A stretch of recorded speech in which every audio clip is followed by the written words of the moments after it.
말씀의 양식을 함께 하도록 하겠습니다. 오늘은 정말 여러분들이 경청해야 될 아름답고 귀한 말씀이에요. 요한복음은 하나님의 아들로 오셔서 우리에게 사랑을 베풀어 주신 말씀이기 때문에 많은 은혜가 숨어 있는 말씀이에요. 요한복음 읽으면 여러분 막 기쁨이 넘치죠. 요한복음 14장 15절로부터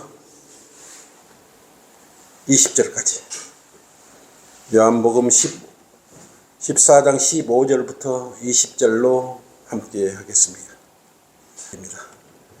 너희가 나를 사랑하면 나의 계명들을 지키라.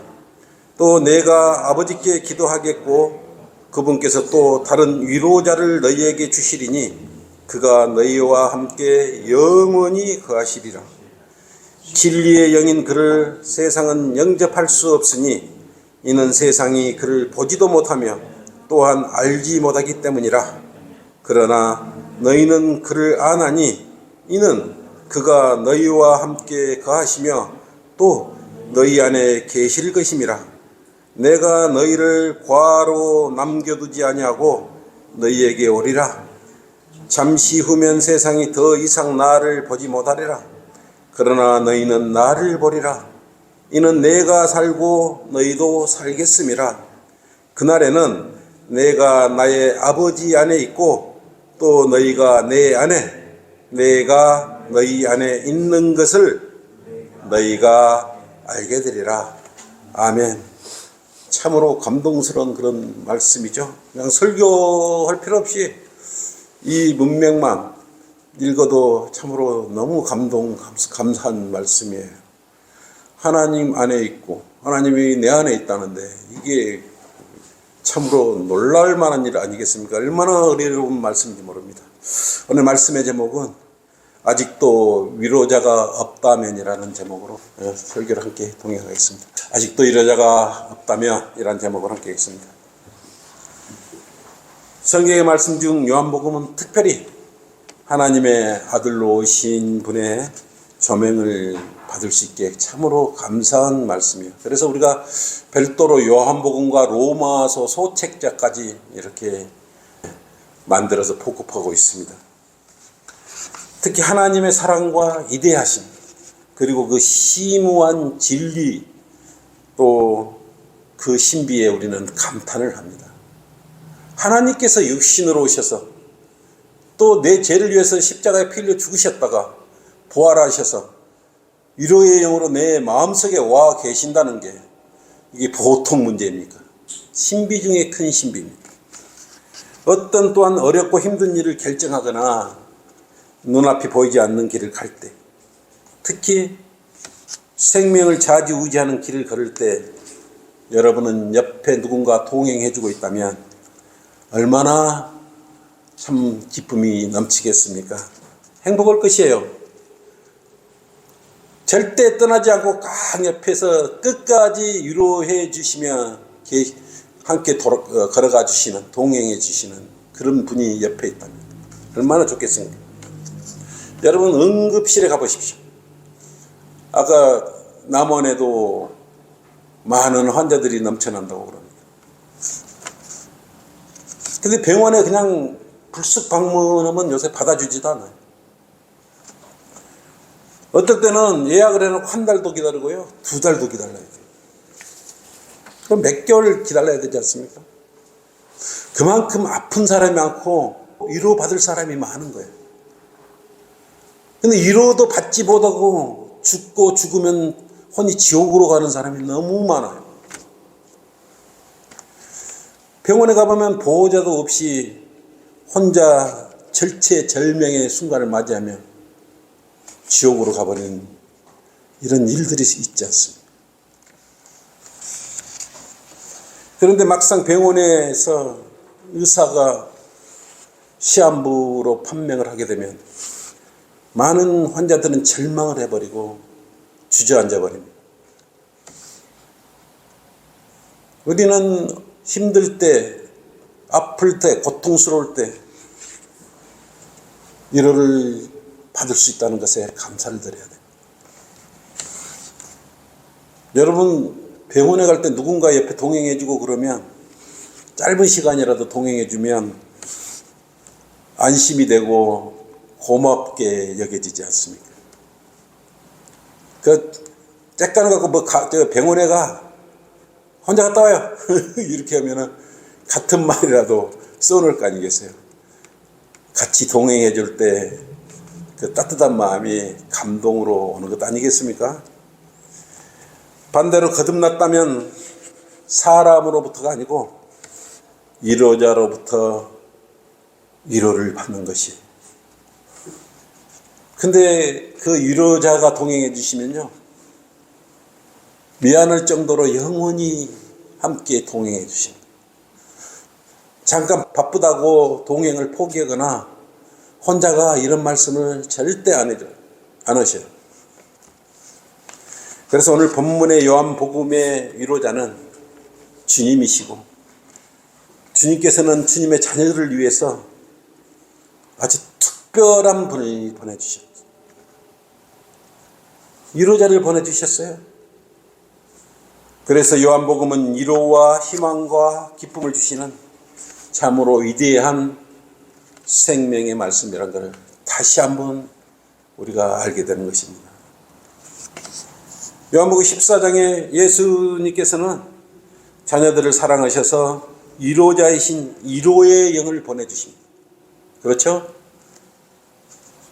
그리고 고린도전서 15장에서 셋째 하늘로 불러주실 때까지 그 위로자를 우리 마음속에 영원히 동행하게 해주셔요. 이처럼 든든하고 단단하시고 견고하신 그분께서 위로의 영, 성령님으로 여러분과 함께 동행해주고 계시는데, 지금 계속해서 구원받은 이후에 여러분은 계속 동행하고 있는 것입니다. 얼마나 여러분 주님께서 여러분을 사랑하신지 여러분은 느끼지 못하는 것이에요. 요한은 반대로 세상 어떤 종교나 교주도 또 사람도 이처럼 말씀으로 동행해 주겠다는 그런 집단이나 사람은 아무것도 없고 아무 군데도 없어요. 어떤 사람도 없어요. 모두 재물을 요구하고 사탕수수 단물을 빨아먹고 뱉어내듯이 언제 그랬느냐라고 하면서 영원히 동행해 줄 것 같은 그런 사람들이 가난해진 교인들을 토해내버립니다. 단지 구원받은 후에 우리가 주님 다시 오실 때까지 해야 할 일은 그냥 동행해 주는 것이 아니고요, 두 가지를 해야 돼요. 새 계명을 지켜야 돼요.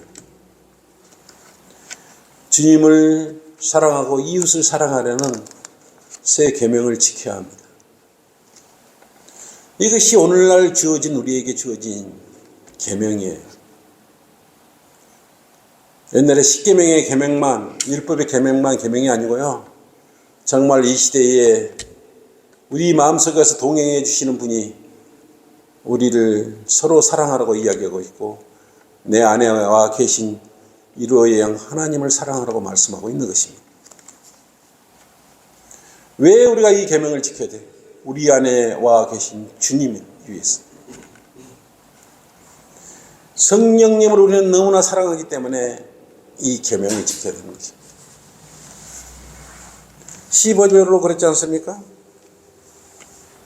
너희가 나를 사랑하면 나의 계명들을 지키라 그랬어요. 하나님을 사랑하면 계명을 지키라 그랬어요. 사랑하라 그랬다 그 말이에요. 사랑하라.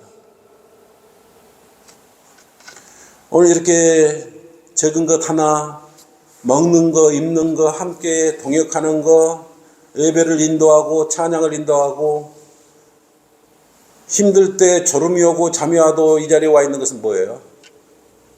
하나님을 사랑하기 때문에 예배 드리려고 이 자리에. 아까도 말했지만 죽어있는 하나님은 우리가 섬길 필요가 뭐가 있습니까? 살아계시고 우리 마음 안에까지 지금 와서 우리의 생각과 마음까지 다 알고 계시면서 계시기 때문에 그분을 너무 사랑하는 거예요. 그분을 너무 사랑하는 거예요. 그래서 나의 계명들을 지켜야 되는 것입니다. 어떻게 지켰나? 마가복음 12장 한번 보십시오. 성경에 기록된 말씀은 무던히 기록된 것이 아니에요.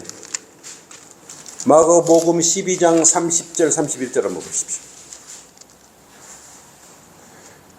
너는 내 마음을 다하고 혼을 다하고 29절부터 읽어볼게요. 예수께서 대답하시기를 오 이스라엘아 들으라. 모든 계명들 중 첫째는 이것이라. 주 우리 하나님은 한 분 주이시니 너는 내 마음을 다하고 혼을 다하고 생각을 다하고 힘을 다하여 너의 하나님을 사랑하라. 하나님을 사랑하라. 이것이 뭐라 그랬습니까? 첫째 계명이라고 그랬어요. 이 시대에 하나님을 사랑하시 첫째 계명입니다. 이 첫째 계명을 놓치시면 안 되는 것이에요.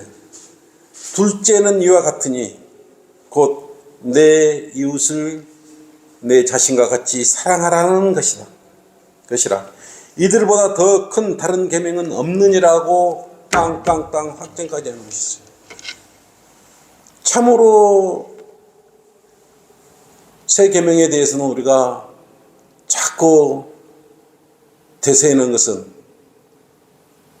그만큼 중요하기 때문에 또 너무 자주 이야기를 하기 때문에 소홀히 여길까 싶어서 마음을 다하고 생각을 다하고 힘을 다해서 하나님을 사랑하고 이웃을 사랑하는 것이, 이것이 하나님께서 우리에게 주신 계명이에요. 이 계명을 안 지키면 우리 안에 내주에 계신 이로자께서 좋아하실 일이 없다 이거예요. 근데 순간순간 다 아시지 않습니까? 마음 안에 계시기 때문에 우리 숨소리도 알고 나쁜 생각, 좋은 생각, 의도 다 알고 계시기 때문에 그러는 거예요.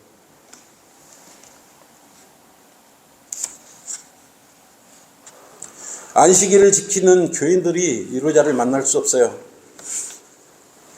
위로자는 하늘로부터 내려오시는 분이기 때문에 그래요.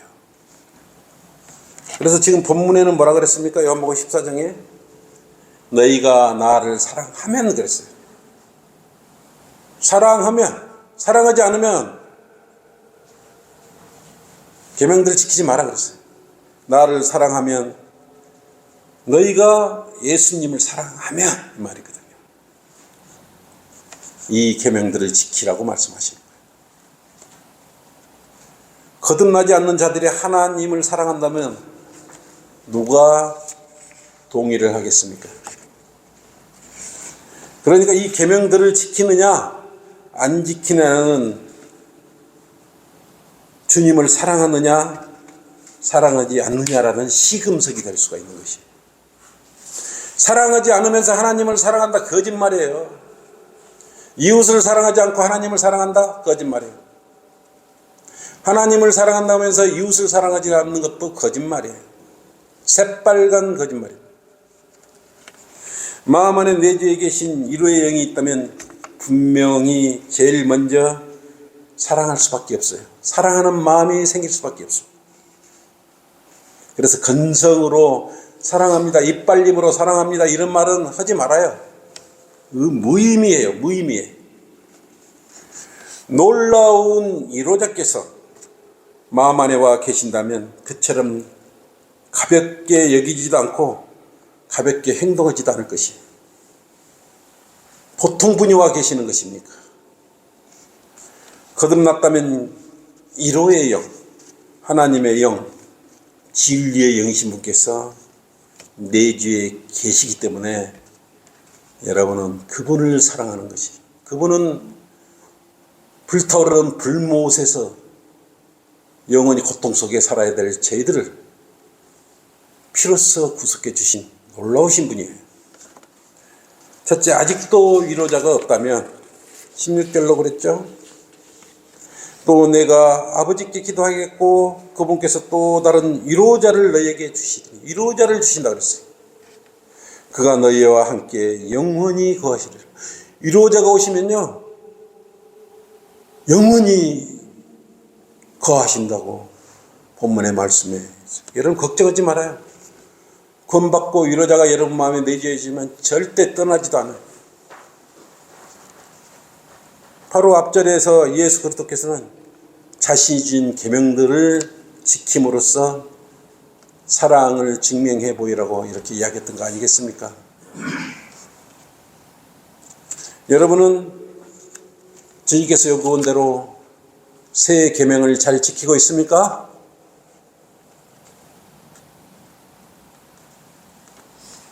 십계명과 율법은 수많은 것들이 있지만 새 계명은 많지가 않아요.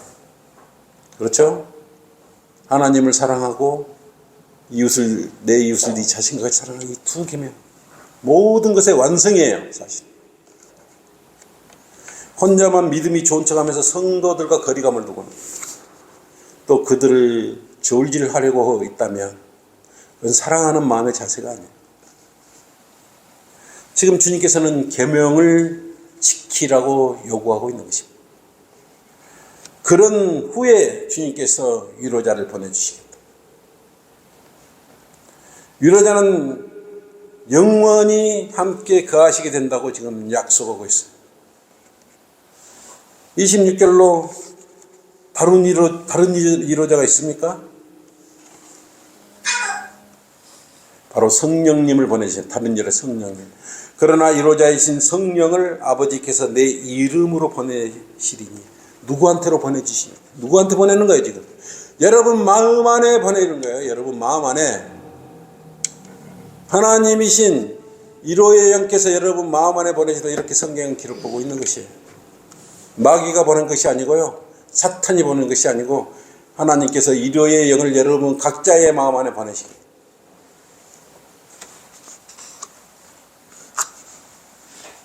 그리고 영원히 거하신다고 했어요.